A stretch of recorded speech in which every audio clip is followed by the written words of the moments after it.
नमस्कार। यह video EPS pensioners की मांग से जुड़ी हुई है। केंद्र सरकार ईपीएस पेंशनर्स की आवाज़ सुनेगी। सरकार के 7500 पेंशन की मांग तेज, क्या बढ़ेगी न्यूनतम पेंशन? आज के समय में जब महंगाई आसमान छू रही है, तब हर वो बुजुर्ग जो अपना पूरा जीवन मेहनत करके देश की सेवा में लगा चुका है, वो उम्मीद करता है कि बुढ़ापे में उसे एक सम्मानजनक जीवन मिले। लेकिन ईपीएस एम्प्लॉयज़ पेंशन स्कीम के तहत मिलने वाली न्यूनतम पेंशन आज भी 1000 के आसपास ही अटकी हुई है। ऐसे में ईपीएस पेंशनर्स लगातार सरकार से मांग कर रहे हैं कि न्यूनतम पेंशन को 7500 रुपये प्रति माह तक बढ़ाया जाए। ईपीएस पेंशन क्या है और किसके लिए है? ईपीएस यानी एम्प्लॉयज़ पेंशन स्कीम 1995 में शुरू की गई एक सरकारी योजना है जो EPFO employees provident fund organisation के तहत आती है। यह योजना उन कर्मचारियों के लिए बनाई गई थी जो संगठित क्षेत्र में काम करते हैं और जिनकी सैलरी ईपीएफ के अंतर्गत कटती है। यह योजना 15,000 रुपये तक की मासिक सैलरी वालों के लिए है। कर्मचारी की सेवा अवधि और वेतन के आधार पर पेंशन तय होती है। न्यूनतम पेंशन 1000 रुपये प्रति माह है, जो 2014 से लागू है।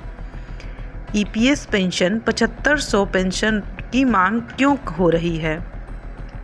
आज के समय में 1000 रुपये की पेंशन में गुजारा कर पाना नामुमकिन सा लगता है, खासकर जब बिजली, दवाई, किराया और अन्य खर्चे लगातार बढ़ते जा रहे हैं।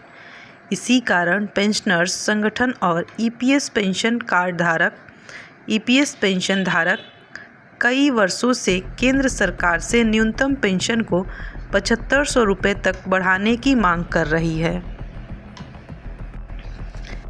ईपीएस पेंशनर्स की मुख्य मांगें: न्यूनतम पेंशन 7500 रुपये प्रति माह की जाए, पेंशन में महंगाई भत्ता डीए जोड़ा जाए, पुराने पेंशनर्स को भी समान लाभ मिले जो वर्तमान पेंशनर्स को मिलते हैं, पेंशन में पारदर्शिता लाई जाए, समय पर भुगतान हो। ईपीएस पेंशन की वर्तमान स्थिति। ये है ईपीएस पेंशनर्स की वर्तमान स्थिति। लाभार्थियों की संख्या, यहाँ पे भुगतान का स्रोत सब दिया हुआ है। सरकार की प्रतिक्रिया और संसद में चर्चा। हाल ही में संसद के सत्र में इस विषय को उठाया गया था, जहां श्रम मंत्री ने स्वीकार किया कि ईपीएस पेंशनर्स की मांग जायज़ है और इस पर विचार किया जा रहा है। हालांकि वित्तीय बोझ के कारण अभी तक कोई ठोस घोषणा नहीं हुई है। प्रधानमंत्री श्रमिक अन्नदाता सुरक्षा योजना के तहत सरकार ने संगठित क्षेत्र के कामगारों के लिए कई योजनाएं लागू की हैं। ऐसे में ईपीएस पेंशन में भी सुधार की संभावना बनी हुई है। उम्मीद करती हूँ यह जानकारी आपको पसंद आई होगी। इस जानकारी को ज़्यादा से ज़्यादा लोगों तक शेयर करें। अगर वीडियो पसंद आती है तो प्लीज़ वीडियो को लाइक ज़रूर करें। अगर आपके कुछ सुझाव हैं तो आप कमेंट बॉक्स में कमेंट कर सकते हैं।